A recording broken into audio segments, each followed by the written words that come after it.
Motor racing is the ultimate meritocracy. You do well, you get seen more, you're at the sharp end of the field. But to do that requires dedication. All the technology in the world will not help you.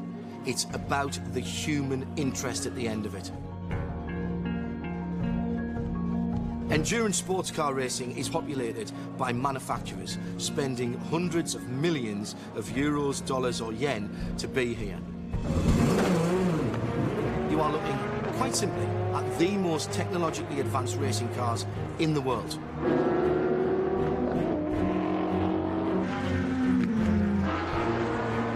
These cars go around corners as fast or faster than a Formula One car.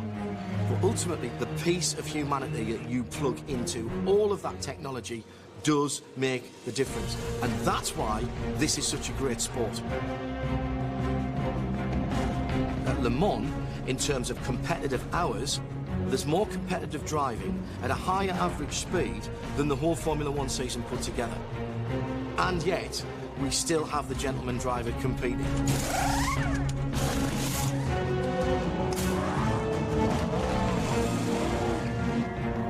Aston Martin, what a job they've done, leading their class, and Paul Dalla, not one of the pro drivers, given the honour of bringing it home. We accept that the pro drivers are at such a great level that they almost cancel each other out. So the difference between winning and losing is your gentleman driver, which I find fascinating.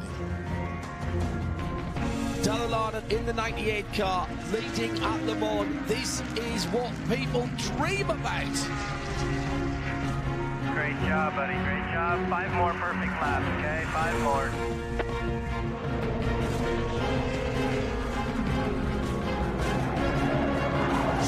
Oh, there's an Aston off. Oh, it's the 98. That's the class leader, Dalla. Oh, disaster. Tiny mistake, huge consequences, and the whole of the 98 team's hopes are smashed. Got a feel for Paul Dalla. A victory within his grasp, and it's all over in the blink of an eye. We had a 2-lap lead, and I was tasked with doing something pretty simple, which was bringing the car home. And, you know, I think mentally I was there. Unfortunately, you know, physically I didn't get the job done. And you know, it's a high price to pay, given how competitive this championship is. We haven't been able to recover.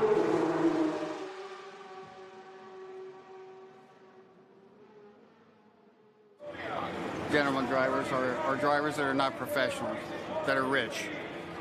They have lots of money, more money than sense. Mike Conway coming up to pass an Aston Martin. Oh no, it's gone wrong. While there is some good talent in the field, there is also some questionable talent, some questionable moves that happen during the race. A little touch on the Toyota, gets through, doesn't get through. Some of them are better than others from what I can see.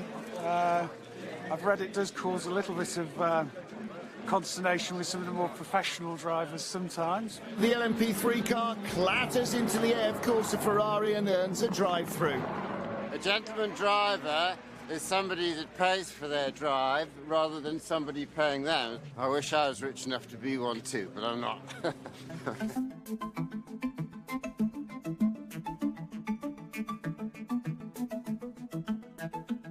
I believe that gentlemen drivers are part of the living tradition of this whole racing. They're flamboyant, they're not quite as programmed, they still do things wrong. The crowd loves people who screw up and spin the cars just occasionally. Thank God we have a few gentlemen drivers to do that for us.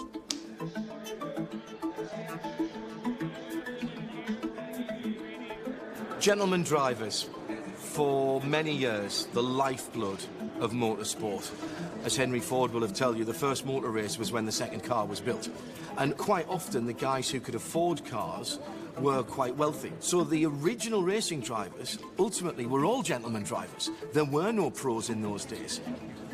That's kind of disappeared now.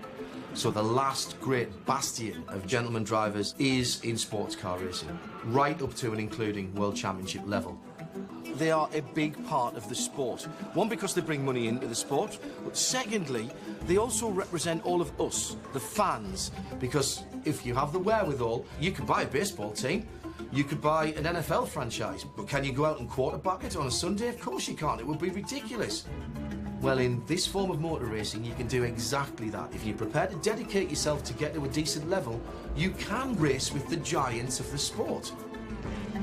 Now, as the cars have become more sophisticated, quicker, the role of the gentleman driver has become more difficult. Rich businessmen just doing it for fun at the weekends, it's hard to do that now. In fact, it may well be impossible. And if you look down the years at people like Steve McQueen and Paul Newman, they took time out from their acting jobs to come and race. Patrick Dempsey now is a full-time driver and works once in a while as an actor. He's had to make that change to make his performance level appropriate to the World Championship. Definitely racing is an addiction. You're taking risks, you're working off hours, you're traveling. It's not easy. It's not easy. So if you want to be there and you want to be good at it, it has to be passion. I hate the term gentleman driver, so we're all drivers and we're all passionate about it, and some guys just started when they were 6 years old and some of us picked it up later in life, but I've always wanted to be the best at whatever I try to do, and if you're not trying to win every time you're out there, then probably you need to go find something else to do. As an entrepreneur, and certainly now in the racing world, it's a pretty demanding audience of one, frankly. You have to look in the mirror at the end of the day and say, did I get it done or not? And that's what motivates me, and I wouldn't have it any other way. Racing's what gets me up in the morning, and I think I'm motivated and I push hard, but I think when I hear other people speak about me, they seem to think I push to the point of, just insanity, but I just think it's normal. For me, it's just what you have to do. I think to be successful in anything, sport or business, there has to be a part of your brain that says, I can do this better. Better than him, her, them, better than I just did it. And the quest for perfection is something that motor racing is pretty much all about. We were here 2 years ago, and we did very, very well. And so we have all this data from 2 years ago. And then my data from this last Friday. So what we do is you overlay it. My steering traces, my brake pressures, and my throttle. Turn 1 all the way to turn 20. This data is absolutely imperative. I mean, you're talking a tenth of a second here, a tenth of a second there. 20 laps, or 20 corners, 1/10 of a second is 2 seconds, right? It's all data driven, everything. Business is, this is. I got my profit and loss statements in via email last night, so I'm forecasting taxes. That's what I was doing actually in my hotel room. I thought I was taking time off, but I really was doing analysis, on my accounting. And now, as of this morning, I turned that all off, and now I'm on data here. So my life goes from one to the next. It just never stops, never stops.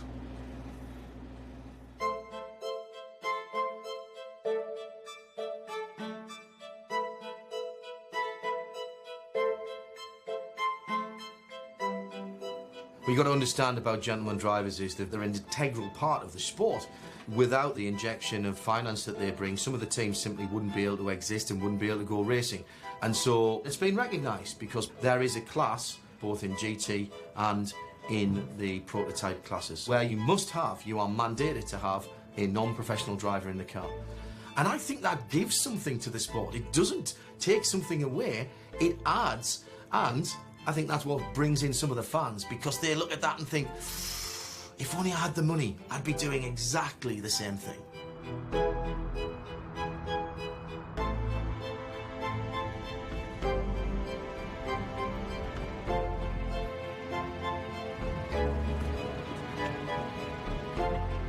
None of these corners are really late apex, Ricky. What's the breaking point? It's at 75. It's deep. You kind of brake release carrying speed into the apex, looking for the apex. This extra speed will help you, the rear will help you turn the car. It's a ritual to do a track walk before each event. To take, the gentleman driver to a track walk is really important, because we as a pro driver kind of help explain them how to take each corner. They look at corners like racing drivers, but sometimes they also look at corners as businessmen. It's actually showing me in the computer where to brake. I don't know if he's right or not. We'll see tomorrow.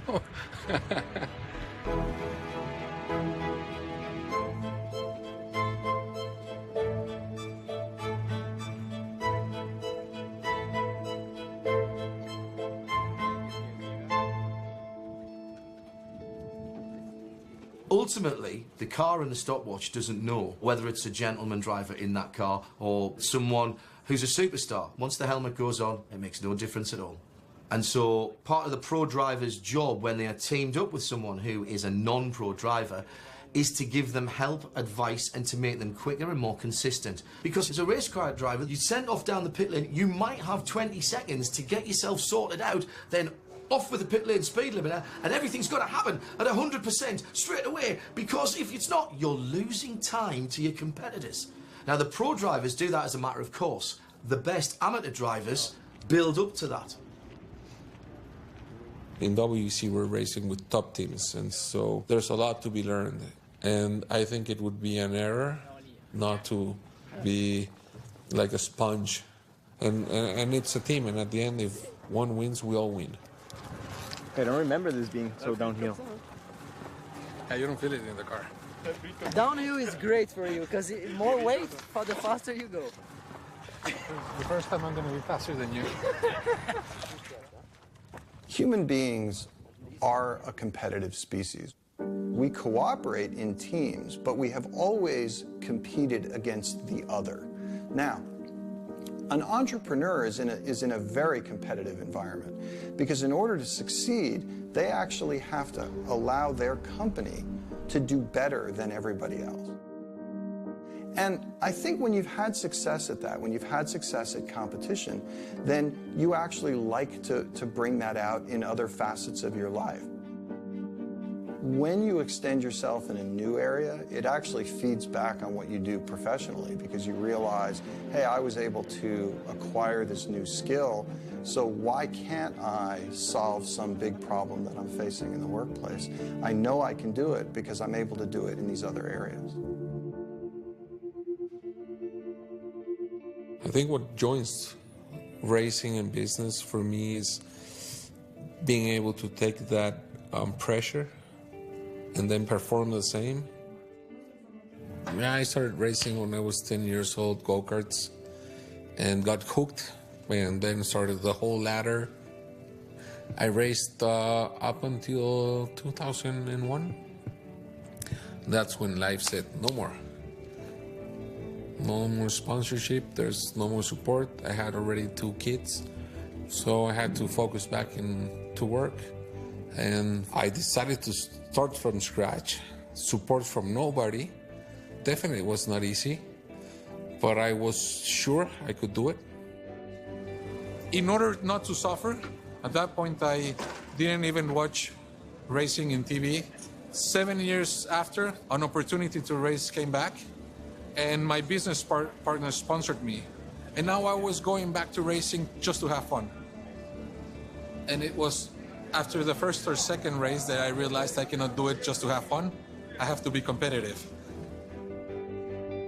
I like to think where I want to be, what I want to accomplish, and then understand how I get there.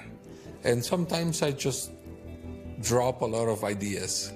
So right now I'm working on bringing the first U.S. university campus to Mexico. It is a branch of Arkansas State, a full-blown campus, which includes dorms, all the fitness and sport area, and also the classrooms. The first time I saw the project, I was hooked. I think if you want to really help and leave something behind for Mexico and revolutionize education in Mexico, which is what Mexico needs right now, for me this was the opportunity to do it.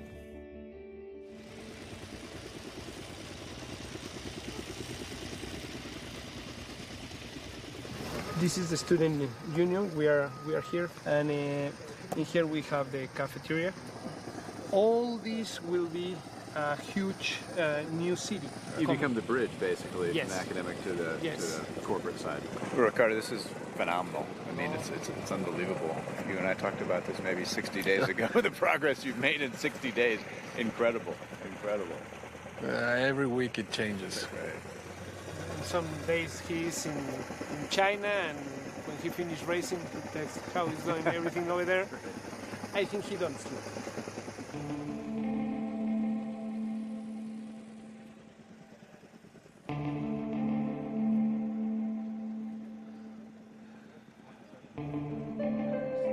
There are a lot of connection between racing and business.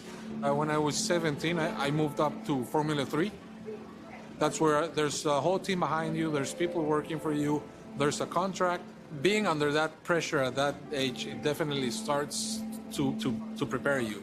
By the time I sat for the first time in a desk to do a contract for my company, I had a lot of experience in dealing with the negotiation, and I don't know if I was better, but at least it made me feel more comfortable. I've been working with Ricardo Gonzalez for about 6 years now. I'm his driver manager, so I basically manage his racing life while he's worrying about his business life. The racing world, you know, it's a small circle, so basically everybody kind of knows each other. It's one big circus that travels around the world together. Being around the racing business has given me the opportunity to meet guys like Ed Brown, Paul Dalla Mike Gouache, and even though we're different teams and we're competing against each other, one year you'll be with one team, and then another year will be with another team, so you end up, you know, becoming friends with the people that you were racing against the year before. It's long-term relationships for sure. For me, the thing that, you know, racing has provided, which is a weird thing, is, you know, sort of an escape almost, right? Like it's provided, you know, a mental shift. So, you know, it's taken me a number of years to be able to go there and just completely forget everything else, you know? And I don't know how, when you started, if you felt that, you'd come to the track, you'd be doing your business, you're in the middle of everything. No, that's what I loved about it, though. Because, like, if I went and played golf or I did whatever, somebody could email me or text me or whatever or call me. But in the race car, they can't do that. So it was the biggest release I ever had. Totally, right? And people don't understand, I'm more relaxed in the race car than when I'm not. Isn't that funny? Yeah. For me also, I would leave my cell phone for 3 or 4 hours. Going to races is a shift completely, everything. What's been good for me in racing in Europe is that the time, we're so far ahead. Basically, when the day's over, the day starts in California. So, like, I don't have to watch my phone all day because no one's emailing me or there's no one's awake. Yeah. So, when I'm over there during the day, it's really relaxing. If I can just control the evenings, I'll be okay.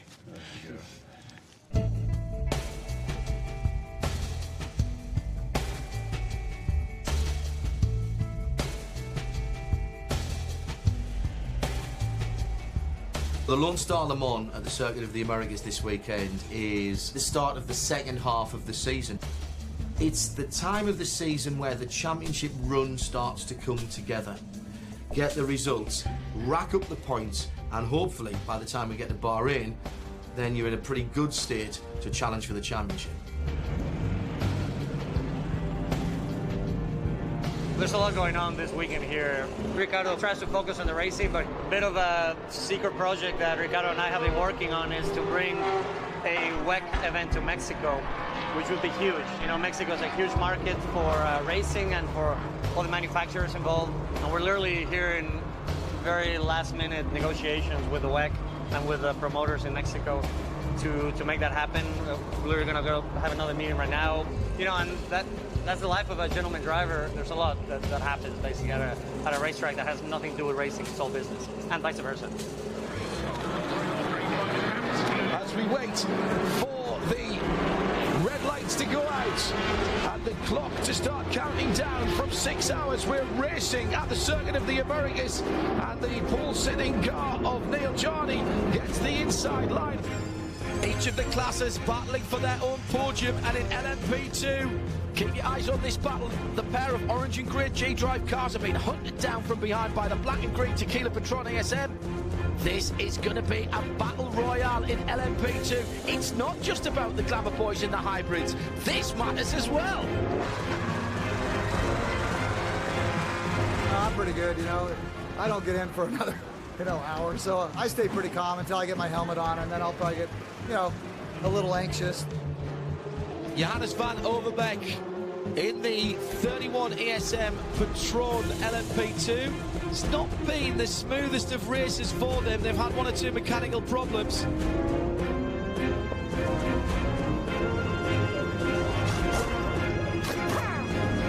Into the pit lane for Johannes van Overbeek. That's on schedule for the 31. It will be fuel, tyres and a new driver. Ed Brown will take it into the race. Now remember, every driver on the team has to be in the car for at least an hour and 15 minutes.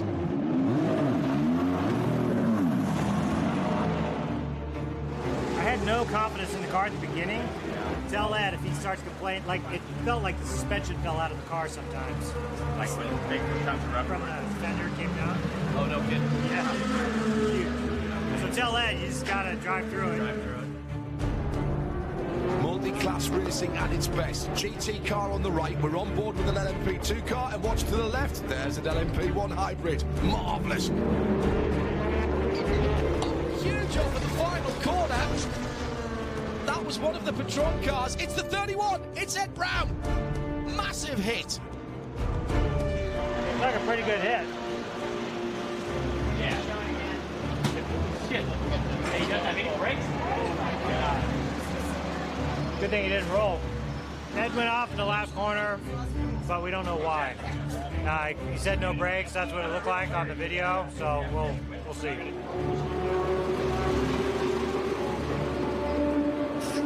I actually was moving pretty good for 19, man. You got some serious air. I mean, that went way up.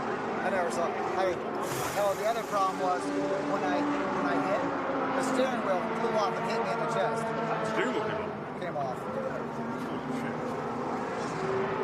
We're going to take it down there. We're going to look at it and see what it's up. I'm sure you're okay? Halfway through the race, the sun is going down in Texas, but the racing is heating up. So it's halfway through the race, about 3 hours left. Ricardo just finished his stint, so he's done for the day. Ricardo was in 4th place when he came in. Right now, I think we're in 6th place, but it's hard to tell because people have to pit still. In about 30 minutes, we'll know exactly where we are. I'm not sure what happened to Ed. The way he crashed was pretty extreme. So usually when you see something like that, it means there's some kind of mechanical problem or something. So, you know, it sucks for them. But their other cars running pretty good, so at least Patron will be happy. You know, racing's a miserable sport sometimes, but I've crashed before where it's my fault, and you feel worse. When it's a mechanical failure like that, you know, it's part of racing, and you just hope that we can find the issue that happened and not, hopefully not ever let it happen again. No scratches, no bumps, all's good. Drinking some Patron and relaxing, taking a little of the bruising away. Almost at the end of the 6 hours of the Americas, but still battling going on in the darkness. And G-Drive goes round the outside. That's a pass for position in LMP2. What drama in the closing minutes. Careful through traffic. Porsche being lapped. There's almost a touch. My goodness, that was close. At the end of the 6 hours of the Americas, LMP2 goes to G-Drive. KCMG 47 is in second. And then the second of the G-Drive cars onto the podium for Gustavo Jackerman, Pipo Durrani and Ricardo Gonzalez. At the end, very good for the team. We have been lately struggling, and for us to be 1 and 3, I think it's very good news for the team.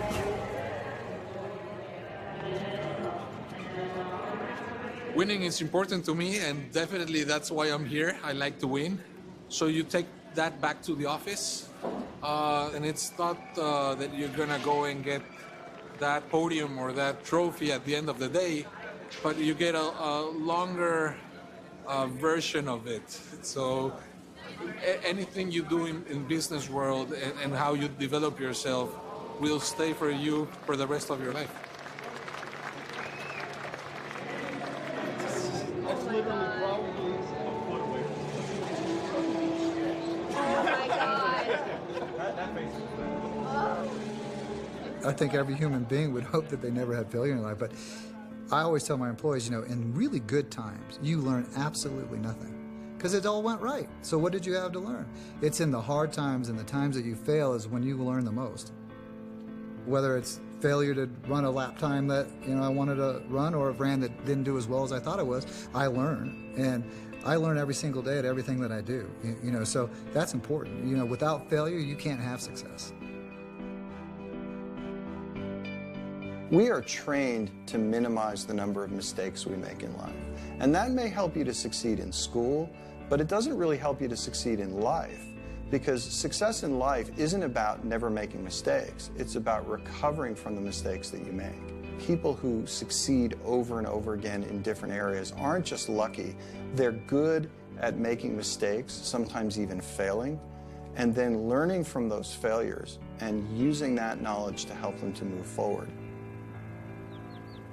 Do you think trial 8 at a higher proof with a little more bite and nose might, I haven't done 8 yet. I'm going 8 right now. He didn't have much smoke at all. Not much smoke on the nose. No. That's always the question that we've had internally is how much smoke are we going to put in? That's what they do. I think that from a taste for me, it's a little soft. Yeah, it's soft. I just don't know if it's a big enough difference to go ask for $30 or $20 a bottle more. What's the proof on that? That's 80 proof, right? Yes. 40%, right? Yes. I think a little hotter. Like an 85 would be a full brand. Let's taste a range of, I'll present taste you a range 40, of 45, 50 you wish. Yeah, 40, 41, 52. Hey, I like 50, but I don't want to go back to the days I when think kids are falling off. I think 90. I'm passionate and I'm uber competitive, and I think that's kind of what always drove me. My father was in the beverage alcohol business. I was trying to play golf for a living, actually, and I called him and I said, yeah, I guess I need to get a real job. So I'm thinking, he'll give me a nice cushy route, I'll have really good accounts. My dad gave me like the worst territory known to man in Colorado, and I was making, I think, like $15,000 a year, and I'm like, Dad, I can't even survive on this. And so about 6 months I was working for him, and a company called Seagram's came a knocking and said, hey, you want to come work for us? They're going to pay me $22,500. I'm like, oh, that's a deal. I'm out of here. And I got to they gave me a van, so I didn't have to have a car. And so I went to work for Seagram's, and I just felt like if I wasn't getting promoted like every year, then something was wrong, and I was aggressive. And moved 13 times in a 10-year career with them. So all that set me up to, really do what I thought I was going to be really good at, and that's not really have to work for somebody and, use all what I've hoped that I've learned over the years to build something. And so John Paul DeJoria and Martin Crowley come to me and asked me if I wanted to come work for this brand Patron, and they made me basically a deal I couldn't refuse. And in the early days of Patron, there were some maybe 5,000 cases, and it was, it's just this little boutique-ish brand, and we didn't produce our own tequila. We were a third-party manufacturer, and I knew that was way not the thing that we needed to do, so that's when I started to build this hacienda, and that's really started to be the game changer, because then I could have total control of what we were doing from a manufacturing and a marketing side. I've been in the business a long time, and I felt like, well, it just couldn't just be bottling and distillation and stuff like that. I really wanted to make a monument to the brand.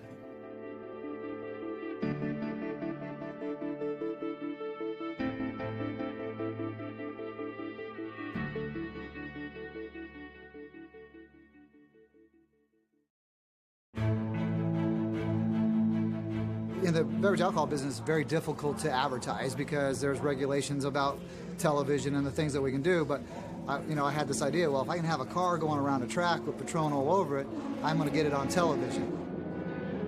I've tried to build the same culture on the race team that I have at Patron. So Scott Sharp and I became close, and I started sponsoring him, and he kept on saying, dude, you need to get in a race car. And I'm like, no, I don't have time. And probably a couple years later, he goes, I bought you that car. And it was a Mazda MX-5, all in black and green with Patron on it. And I'm like, wow, that's cool, dude, thanks. But what am I going to do with it? He goes, this is the best part. For the next 4 days, we're going to teach you how to drive this race car.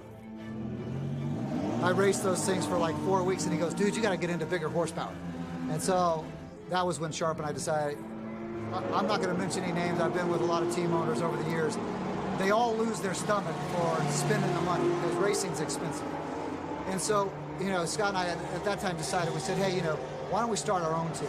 We know how much it's going to cost, what it's going to do, and we'll be in control of our own destiny as far as a race team. So that's how Extreme Speed Motorsports and Scott, Extreme Speed, started. But it's always been Sharp, like shoving me along. Racing and running businesses has a lot of parallels. You know, the number one thing is teamwork on both sides, right? My partner, John Paul, he has a saying that's, you know, success unshared is failure. And I've really tried to live my life that way. And I'm not just talking to charities and giving money to that, but I really feel like it's taking care of my employees because they're the ones that got us here.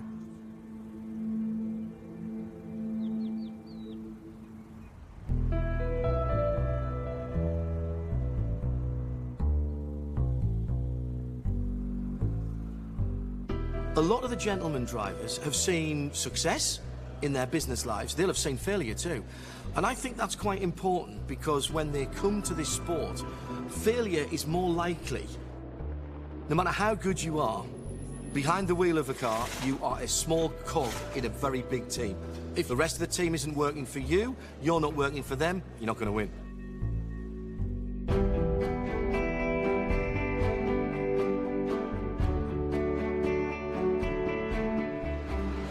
Good laps going into here. I mean, you had a bunch of 57s. I just need to get it right. Yeah. When I first started racing at a high level, you know, everybody would kind of like tiptoe around me, and I'm like, no, please. You know, I'm just a worker here. You know, be brutally honest. And I've been very fortunate that teammates and engineers, they'll call me out. I can work out. Yeah, I mean, I could run 57 I know, all that's day what into they were here. saying. It just, I can't. What's that? That's that fast ride. Dude, we're gonna get you flat. You just gotta suck it. Well, I know I was turning in too early, and then I'm you running gotta out of try. go way right and come back way left, do a late apex Right. across that hill. You just gotta make yourself believe. Especially if you get on some good tires, and you drive it all the way down to that sign where you park it and turn. Yeah, I hate that corner. I know, but you just Because you gotta go to the sign. But there's just no vision there. That's the why. sign. Sign's the key. You're not anybody's boss here. And not only is it just good for you, generally speaking, as a human being, to have to be humble and occasionally embarrassed because you don't do things as well as your comrades, but also you discover that they have talents you didn't suspect. And I, for example, was amazed at how clever my co-drivers were at handling the media, for example. I was doing this every day as a CEO. But these guys had a way of talking back to the journalists. I thought, hey, I've got a lot to learn, even in things I thought I knew how to do. Get him in the race. A really great leader isn't someone who takes all the credit for himself. The most humble people tend to be the most confident. The people who are able to say, you know what, in this situation, you have more expertise than I do, so please tell me what to do, or give me some advice so that I can do what I'm doing better, they're the ones who actually have the most confidence in their ability, because by giving you the opportunity to instruct them, they don't feel like they are being seen as a lesser individual. And that's what makes people successful across a whole range of different endeavors. I mean, I blew the essence twice. And it came in way too hot. And then, I started getting a little bit of pace, but... You picked it up better for the essence. Right, well, I mean, I need a little help sometimes, and it's nice to hear where I'm blowing it, so...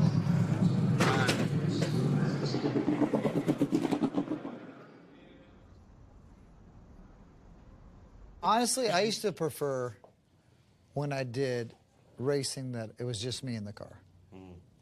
Because at the end of the day, if I screwed up, it was all on me. For me, before getting in a car, if you ask me, do you get nervous? I do, but it's because I want to deliver. I don't want to be the guy I don't want to who be the guy drops that the ball. disappoints my teammates. Yep. You're like That's the when pressure. Johannes tells me that he grabs me and he'll tell me he's proud of me. That's like greater than like any thing I do in business. You know, there's no question. Because it's like, here's a guy that drives for a living and he was happy with what I did. You know, but I think for like, you know, the gentleman driver, that's huge pressure that when you drive with a pro, you don't want to, you know, you just don't want to disappoint them, and you don't want to be the guy that screws off the race, you know.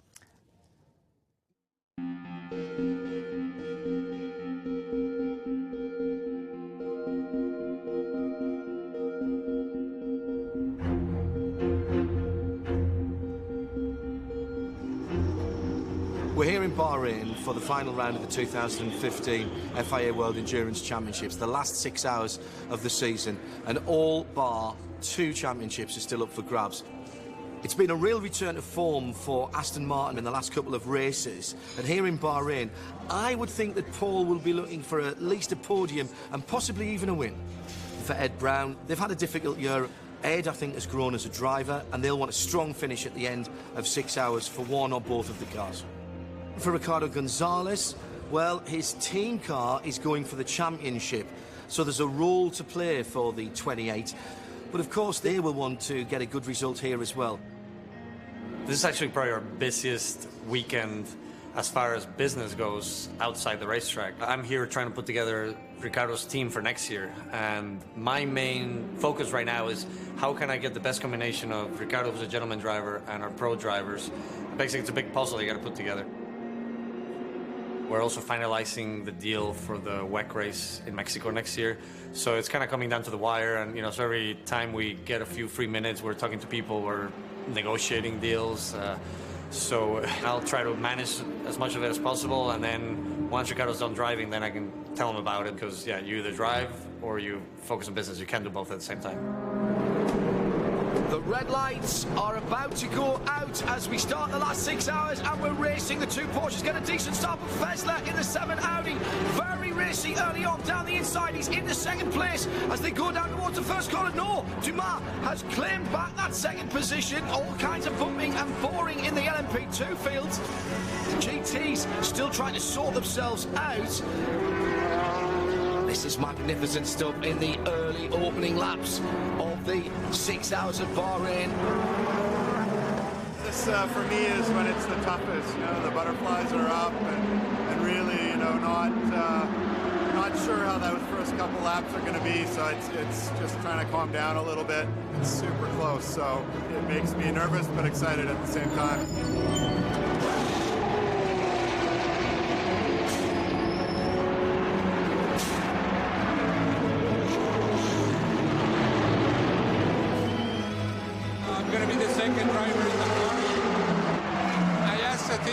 To arrive late, missed autograph session and missed driver change practice. I received a call at 1 a.m. To review a contract. So we found a couple of mistakes in the contract. We're doing emails through the night, sending corrections, and at 8 a.m. I received the final copy of the contract, signed it, and went to bed. Well, we've had a set of pit stops, but the battle at the head of LMP2 continues between the 2 teams who've been at it all season. KCMG, the 47 car, going ahead of the 26 machine. I'll have that position. Thank you very much indeed. You're going to be in for just over your minimum, hour and 20, so those tires aren't going to have to last. Easy on them the first couple laps. You know, bring them in, just don't slide them, but then they don't have to last forever.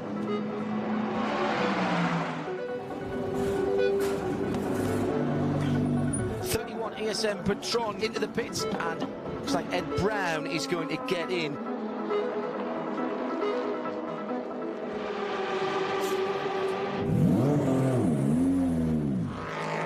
In GTE, it's been another good run for Paul Dallalana and the rest of his team. Matthias Lauda still to drive that car.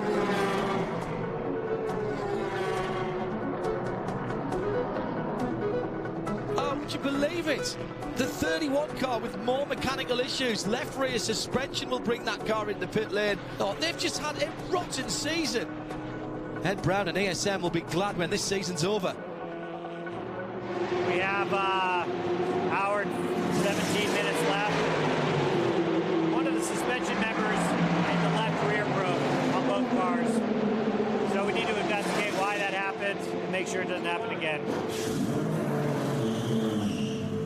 I didn't love a whole lot about racing this past year, but when I got done with the season, I really started to analyze, what I need to do as a driver to go now to the next couple levels, and that's where the competitiveness comes in me.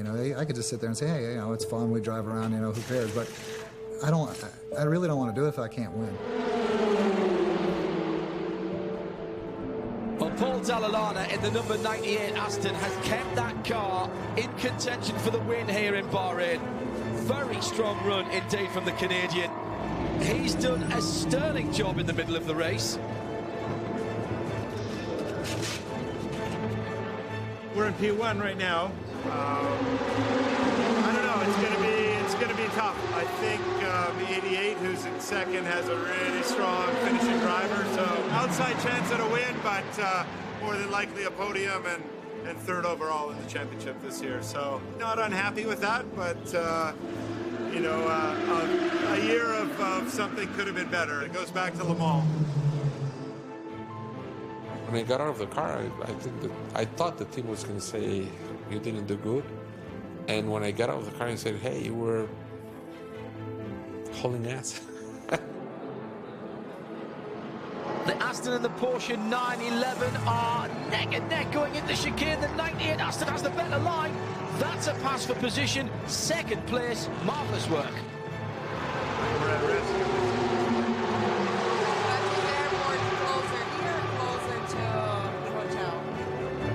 There's no debate here. You're going on the podium as well. No. You absolutely are. So listen, we send one of the boys to the room, they scoop everything up, and they meet you at the airport. Or we just will go there and just like just risk it. 9:30. Just risk it. The option is that we have to go to the 205 flight or whatever. Risk it. Okay. Come on, doesn't happen very often.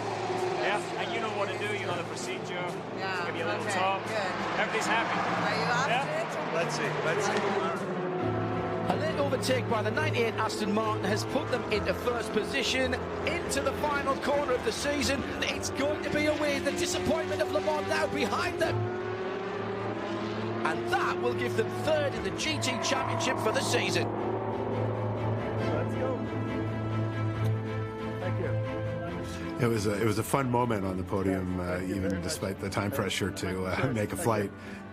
It's one of the challenges for me in terms of racing, that being home and being available on Monday morning is a huge priority. And the winners, number 98, Aston Martin Racing. My raison d'etre for racing is really simple. I wanted to achieve two things. One was to push myself to the limit and find out, if I could do the sport at a high level. The second thing, of course, is winning, and not so much the glory, although it's nice to be acknowledged, but I get more satisfaction out of my competitors acknowledging that, here's this person that was a late starter, maybe in some ways, shouldn't even be here, and yet is up on the podium celebrating and achieving, these results. There's a spectrum of behaviors that is called imposter syndrome. And it's the idea that you've risen to a particular level, but if people really knew who you were, they might realize that you don't deserve that. And so one of those markers, one of those choice points in people's lives is, how do I deal with that sensation that I may not yet deserve to be where I am? Do I let that sensation guide my actions and keep me from success? Or do I actually use that as a motivation to continue working and try and achieve that success? And for people who are in that situation, it's actually rarer for someone to work hard and succeed than it is for people to give into that. It's much easier to give in. I started Northwest about 25 years ago, just recently out of college and a brief career on Wall Street, and realized pretty early that I liked real estate and really started looking for, the opportunity to buy and invest in various types of real estate. And, more recently, probably in the last 10 years, we've come to focus almost exclusively on healthcare real estate, which is a bit strange because in Canada, we have a public health system and the governments of provincial governments own the vast majority of healthcare real estate, hospitals and the like. But we found a pretty interesting niche, and it's one that's really playing out around the world. And so over the last 10 years, we've really become a very significant owner of healthcare real estate, you know, in Europe, in Australia, in New Zealand, in South America, and of course in Canada. You know, clearly completing the merger with Northwest International was the biggest thing we've been able to accomplish. But I mean, I think that leaves us in a great position, but you know, how do we make it even better? And what do we think about sort of, you know, further down the line? So, you know, maybe thinking out past 2016 and the big opportunities of the business. Yeah. I started Northwest with one property and really running it by myself with a cell phone and no office, to now, you know, having, you know, hundreds of people working for the company and hundreds of properties. So it's been an incredible journey, and I think, you know, as a public company now, as an entrepreneur, and in particular as the person in charge of the strategy for the business, I find, you know, myself wearing two hats every day and coming in here and are we on plan and are we capable of both hitting our quarters and our year, and at the same time, you know, being the chief disruptor and coming in and saying, you know, let's think about what we could do totally differently, and, you know, how could this be 10x? And so, you know, it's a very interesting tension, and I find, you know, that to be really rewarding.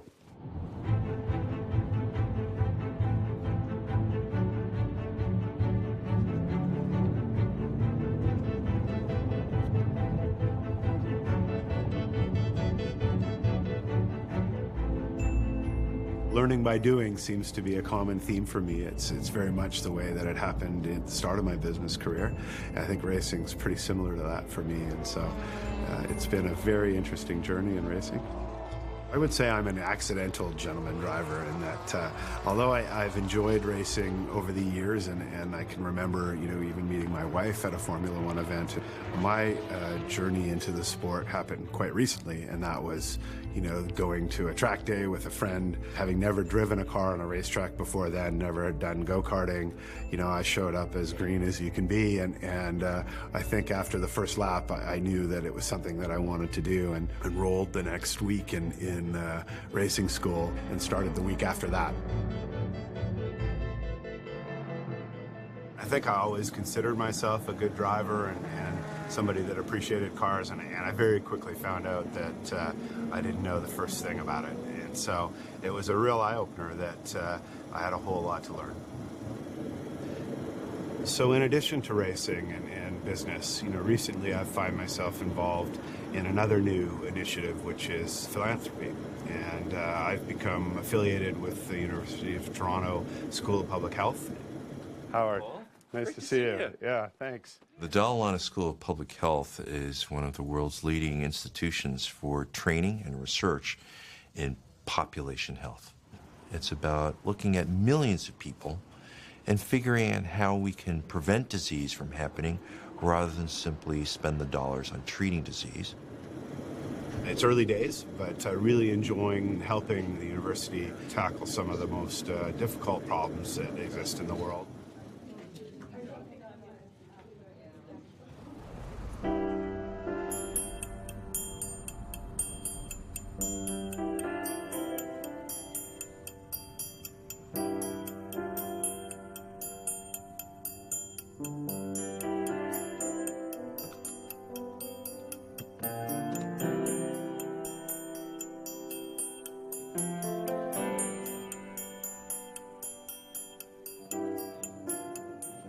What's very important for me is to get the contracts done right now. Yes. We need to focus on selling sponsorship. The way we did it in Austin is you create basically kind of a base package. So you take that and say, okay, here's what we're putting together. We're still working out the final details, but you need to have this put in your budget. The estimated cost will be $300,000 US, right? So they go take that $300,000, that becomes a placeholder in their budget for 2016. So it's like, okay, here are the contemplated assets, you know, here's the price, and, you know, we'll have the final packages to you by, you know, March 31st. Yeah, and what we can say is that whoever buys those is going to be for 3 years. Yeah, it's a 3-year deal. If you want to be in, it's now. Well, and I think the key, the sales hook is saying there are only so many packages, right? That you know, that there's one title sponsor and that's sold. There's one presenting sponsor, and there are, you know, 5 or 6 of these. I don't want anything under 300,000 because there's appetite. So we don't want to be selling for less than that. Right. And what happens if the packages we are out and Yeah, more. What? What is it? If you sell out, we can always. That's a good problem to have. Yeah, we can always But create it's more. going to happen. You guys are all high-profile business guys, right? Is it different now than when it was a startup, like the drive of it, or you know? So here's me. I'm competitive, and so, you know, I sit there and I'm like, wow, you know, Patron's worth X amount of billions. That's awesome. But how did this guy with this stupid little internet company, he's worth 40 billion? And it motivates me, and it drives me, and it drives me crazy. So it pushes me to continue to say, okay, I got to keep pushing. And to me, it's not about the money. It's more about winning or losing. And it's like, whether it's racing or business or whatever, I want to win. The business is business, and it's kind of just, for me, it's more about, it's the means to an end, you know. That's basically just a tool so I get to go and do all the things that I really want to do. But when you said that you retired, or you sold your company, yeah, I sold them, and then you got bored, you had the money, I started racing. Then I started racing, because what are you going to do, right? You know, sit around and garden? No way.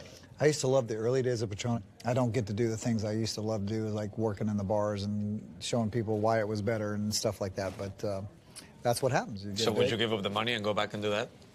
Probably not.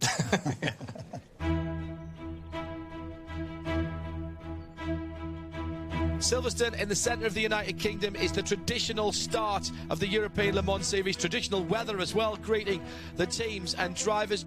United Autosport's one of the favourites. They've got a new driver this year, Mike Gouache.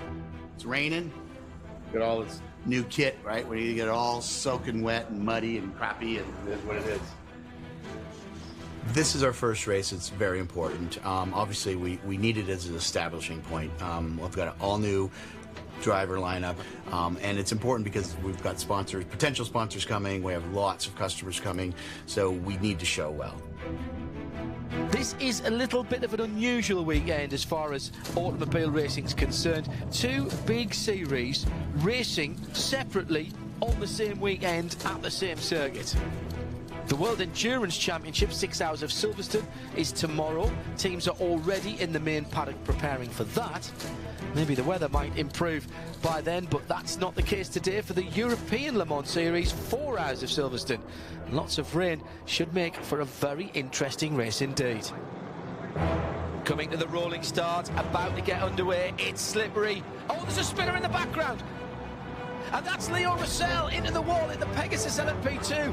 What an astonishing start here at Silverstone. There's long ups into the first corner. Cars going off the circuit wide. Right in the middle of the shot, just going to the right there, that's the LMP3 leader, Alex Brundle for United Autosports. That's a brand new team in this championship in their first race.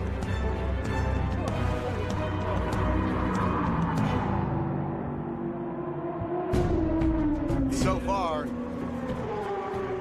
less than 25 minutes into the race, we're running first and second. It'll get better than this.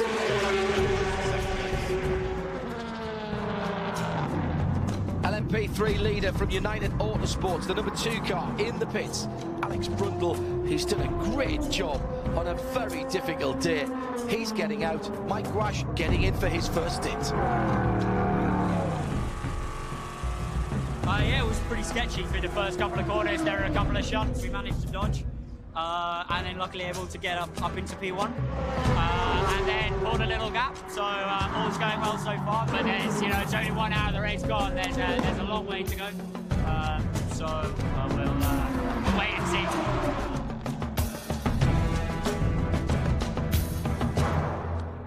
Last year, I was only a driver. I got to have a lot of fun with my teammates, very young teammates actually, 21 and 25 years old. And so just having fun.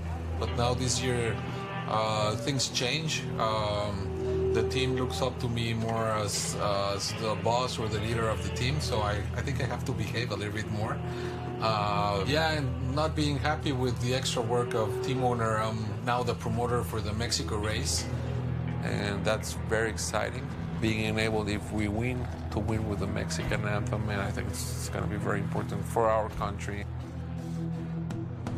LMP3 leader, United Autosport in the pit lane. they've done a cracking job with both cars.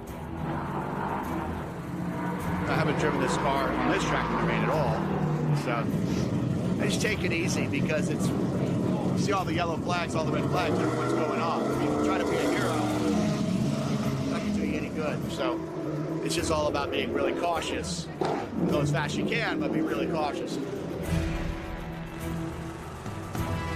It's been a great run in pace and in strategy from United Autosports. Their number 2 car is leading, but it's starting to rain. That could throw a cat among the pigeons. We just got a full course yellow. We're leading the race. We still need to get fuel. One more pit stop, which is about a 40-second pit stop. So we're getting it right now and under yellow, which is perfect. So if we get it out here, we're going to put maybe 5 gallons in it, just a little splash to go. There you go right now. So we're got a 1-minute lead. So nail biter. So about half a lap to go for United Autosports, trying to hold on to that position. A little bit of concern in the pit lane. We know they think they're tight on fuel. That car is going very, very slow indeed. It's not up to pace. It's going to stagger over the line. It's a win. It's a win for United Autosports. Zach Brown and Richard Dean lead the celebrations in the pit garage. What a great run.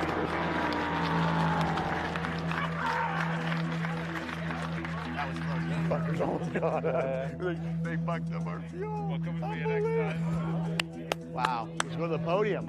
Get some champagne. Yeah. The LMP3 podium, United Autosports. What a win for them.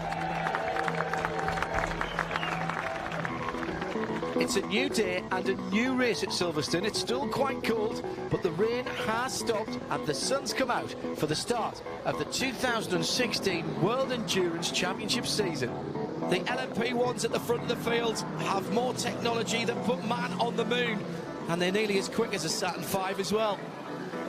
The lights are out, 6 hours are on the clock, and we're racing at Silverstone. Audi, Audi, Porsche, Porsche, Toyota, Toyota, down towards the first right-hander. Look at the LMP2 battle. Was there a little touch there in the midfield? 1, 2, 3, 4 wide at one point, I counted.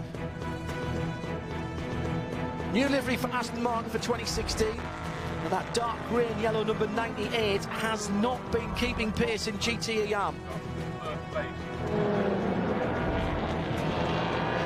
Well, this is interesting. The red and black car is RGR, the new team for Ricardo Gonzalez. Bruno Senna at the wheel. The orange and black car that he's about to pass is the former team that he raced with. Great move by Senna. Right now, we're second, but people over there pitted early for some reason, which is strange, but I think that's good for us. Things are looking pretty good right now, and Ricardo's going to go in right now, and we'll see how he goes. He's going to do his first stint as a team owner. Great LMP2 action. Very, very close indeed. 31 ASM car in traffic. G-Drive coming through as well. Then RGR, it's very tight. Into the pits for Ed Brown, who's in the number 30 Tequila Patron ASM car this season. So far, it's not been a great start to the season for the ESM team. That seat is so fucking bad. So fucking bad. So I had to lift myself up, you know, to like hold my butt down in a corner. It's terrible.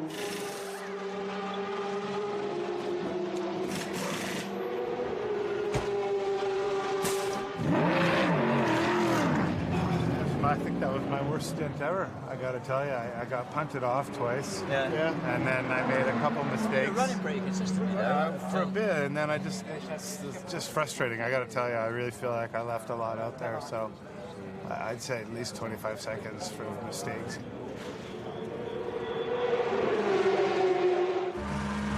Each of the classes have their own results and own podium, and in LMP2, there's a big story brewing here.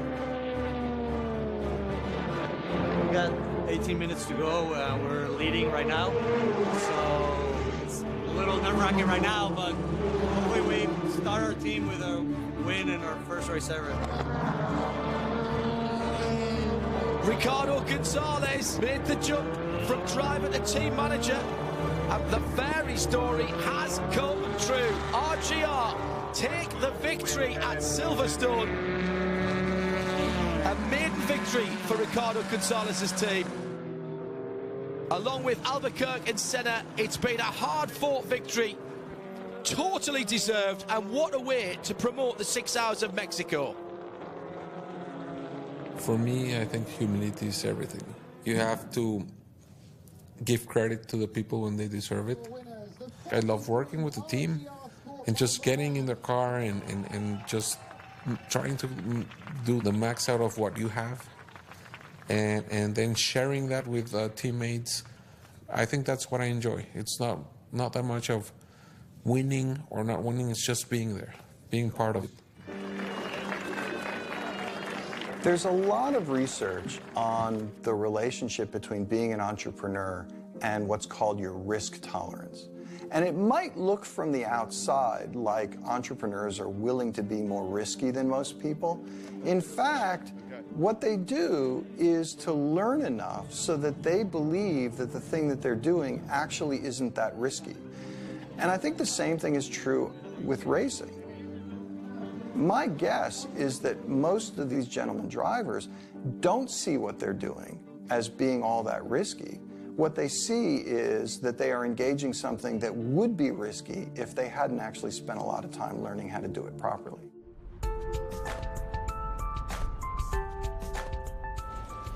This is my latest company, Molecule Labs. We've been around for about 2 years. What we do here is we make the fluids and the e-liquids for electronic cigarettes. A lot of people ask me about risk and all the risks I'm taking when I start businesses and how do I assess risk. For one thing, I'm not a gambler. Like I don't feel like any of this is a gamble. I look at these as very intelligent decisions, just that you need to do these things to go forward. It's slightly risky, especially when you're spending millions of dollars building a new facility on a new industry that's not regulated yet. But I try to look at the future and make a calculated decision and then don't look back. And it's like the same thing in a race car. I mean, it's one reason endurance racing has done me well, because it's something you got to think long term. It's not a sprint race. We have 4 hour, 6 hour, 12, 24-hour races. You don't take big risks. So it's worked out well for my personality. Get in there, go this 90, 95% all the time, but going 100, 105%, that's risky and not for me. We're now in charge of the branding of the new Smith & Baxter line. We're now on version 3. Once we do the physical mock-up, we're going to have to see if it changes just the look and feel on some of these. So the other alternative was just to do this square block for the flavors. But I do like the way we've color-coded the flavors, too. They're very, very adult, and we don't see a lot of that in the industry today, right? I agree. I'm happy with this, and I think the next round would be, changing up these, giving some iterations here, and I think we're going to be good to go. Going way back, my dad had a carpet cleaning company. So I grew up in that business, but after a few years of that, I realized there's something better for me out there. I didn't know what it was, but I knew that was not my calling. So I essentially sold all that off, and then I went into the consulting business to the industry, and I taught all these cleaning companies service techniques and sales techniques because I was really good at it. So that's when I started to get a feel for the chemical industry, because I worked for chemical companies that were selling into the cleaning industry. And I saw big giant manufacturing lines and giant tanks and bottles shooting off lines. I go, oh my God, this is cool. I didn't care about the money. I didn't care about what it was. I just thought manufacturing something and shipping out in volume and seeing pallets and trucks of stuff going out the back door, that was just, to me, extremely cool. So I said, I want to be in this business. And I ended up making millions of dollars doing it. And that allowed me the time and the ability to go back to racing, because I had put it on hold for 20 years.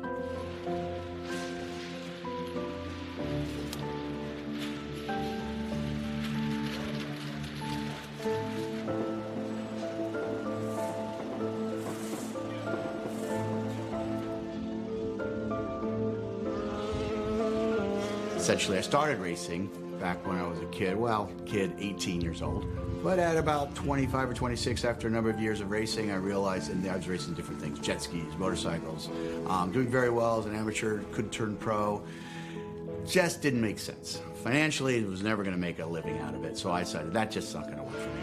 You know, I had to quit from 25 to 45, 20 years. I didn't get to race, so I said, oh, I'll go back to that, see if there's anything in it for me. So started slowly, you know, got into go-karts, and then I said, oh, I can do this, so I'm going to start a racing team. Oh, yeah, that's a great idea. So I bought race cars and semis and got a building, and, you know, I spent $1 million, whatever it was, and built a whole marketing business around this race team.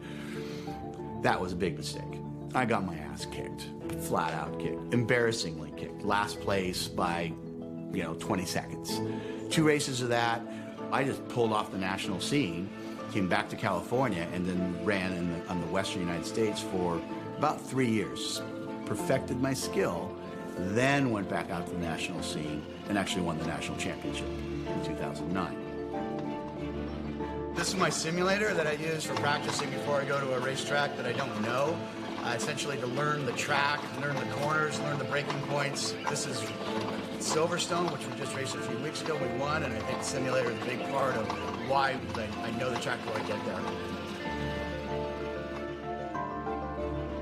It's not as easy as it looks. A lot of people have said, it doesn't matter when you start 5 years old, you're gonna be good at 15. You start 25, you're gonna be good at 35. It just takes you 10 years to figure it out.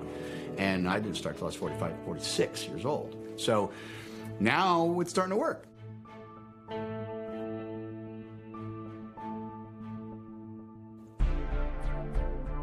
I really do need racing to keep me motivated.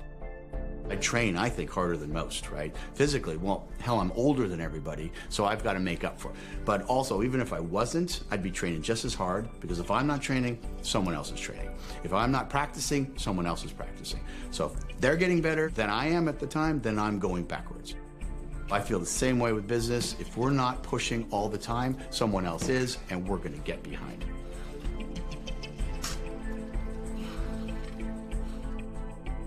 Have you guys ever just kind of decided to like take a big risk and completely had it go like way wrong in business? The race team. Yes, I think you're right. That's the only way you can become a millionaire. You're a billionaire, you open a race team, and then you're a millionaire. Yeah. You think you know it all, and then you try it. Oh, my God. Not very profitable, the race team so far. If you're trying to make money on the race team, you better stop. No. I know that's not going to make money.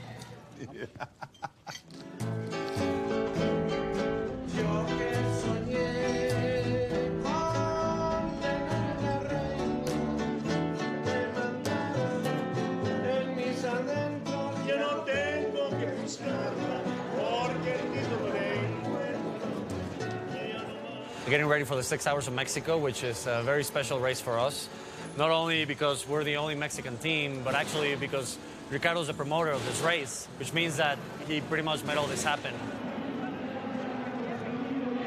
It's sold out, which is great for us. You know, it's the first time that the WEC comes here, so the fans are very excited. They haven't seen this type of cars ever, basically, and Ricardo has put in a lot of work. He's building a university, he's a team owner, he runs an insurance company, and now he is planning an event for 45,000 people. Honestly, I don't know how he does it. We've had a hell of a year, but we'd love to win here. It's the birthplace of tequila and the birthplace of Patron. So, and you know, it makes it extra special because I got 600 employees coming to watch. And for them to be able to come here, have some cocktails, I'm sure it's going to be a day they won't ever forget.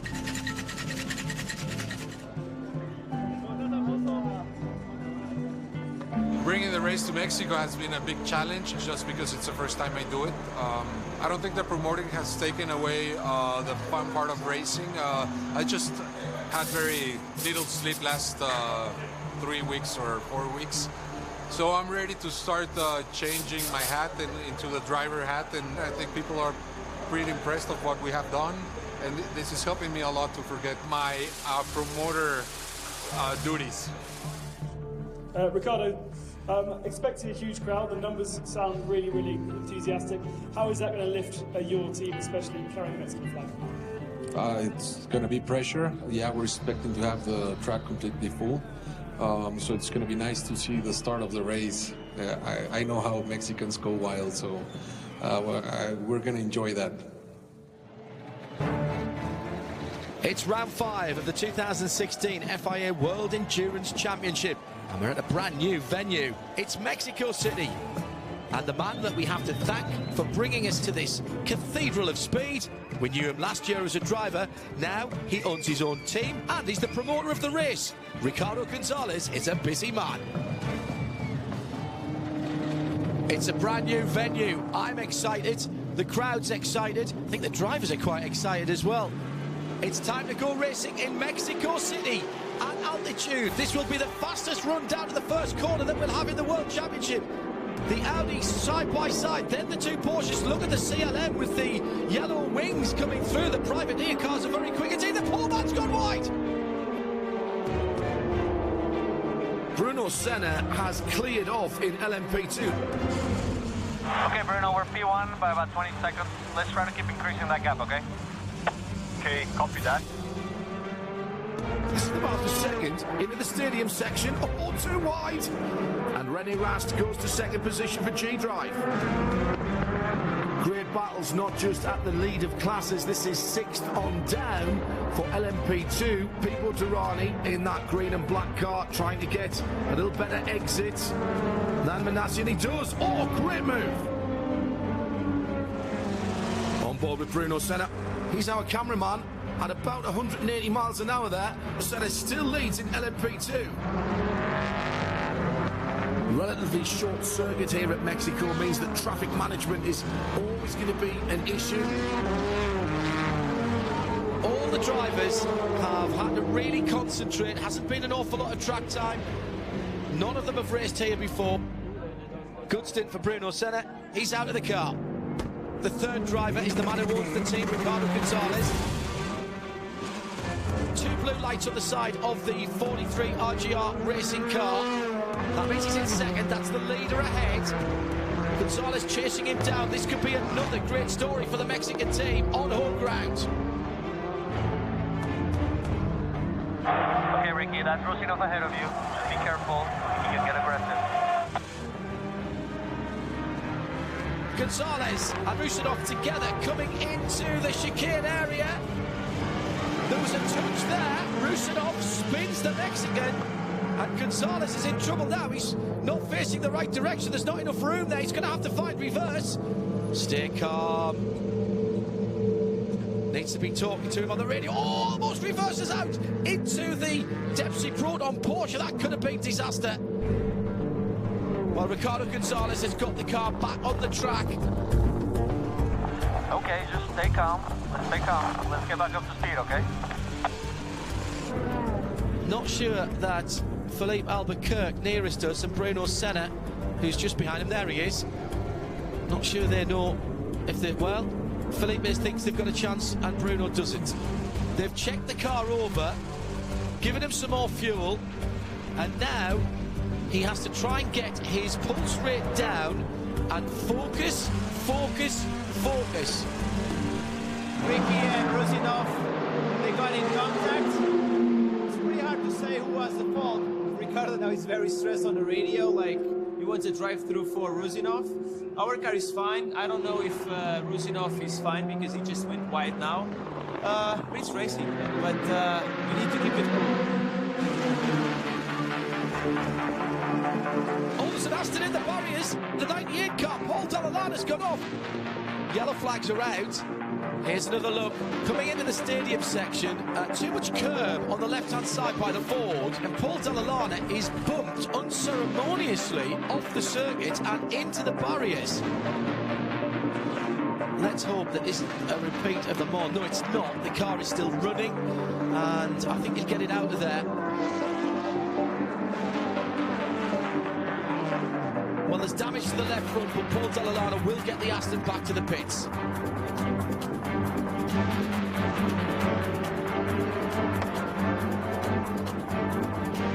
We've had had to come in for some pretty big repairs. I think we've lost 5 laps now, so very frustrating sort of way to end up. We were starting to make our way back through the field, so in any event, it's a tight circuit. I guess we always knew there was going to be a chance for this, and just hoping it was going to be us.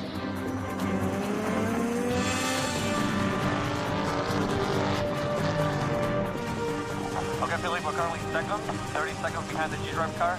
We gotta push, let's go get him. We're hearing from race control, they are predicting more bad weather before the end of the race. LMP2 leader has just had a problem. The brake disc has exploded on the right front. My goodness! That's extraordinary! Rene Rast brings the car in the pit lane. A huge blow to the class leader. Now we'll have to see how quickly they can get that car back out onto the track. And the crowd on the start-finish line have realised that this means that the local Mexican team are going to go through and lead the motor race. G-Drive had a problem, so we're back to first. Let's do this. Let's bring it home. Come on. Shit. Okay, let's keep it tight. Let's go on. We're in first place, 2 minutes left. It's raining in sections of the track, 3-second gap. So it's nerve-wracking right now. What a story is unfolding here. The team can barely look as we're into the last lap of the 6 hours of Mexico. But you've got to cross the line to get it. You got a 3-second gap. You gotta be really careful. It's really slippery, everyone. Don't worry, all under control. Don't worry, don't worry. This is one of those moments that only happens in endurance racing. The 43 RGR racing car put together by the man in the middle there, Ricardo Gonzalez, an insurance salesman turned racing driver, turned race promoter, and now turned Mexico race winner.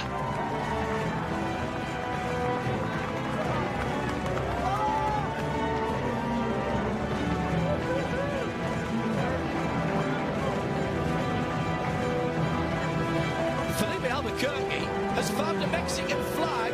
Where did he have that? In the glove box?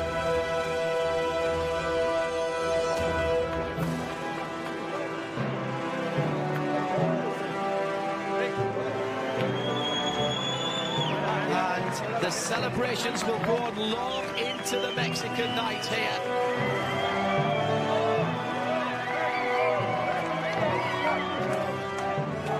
This is a moment to savour for Ricardo Gonzalez. The gentleman driver who has put this team together and this race together is standing on top of the podium in Mexico City tonight. He is living the dream.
you jumped in big this year.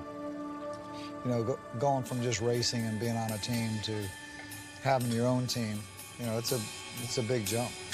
Yeah, but the event took a toll on me physically and time-wise, and because it was you. You know, we noticed that because you won the race and shit. They feel real bad for you.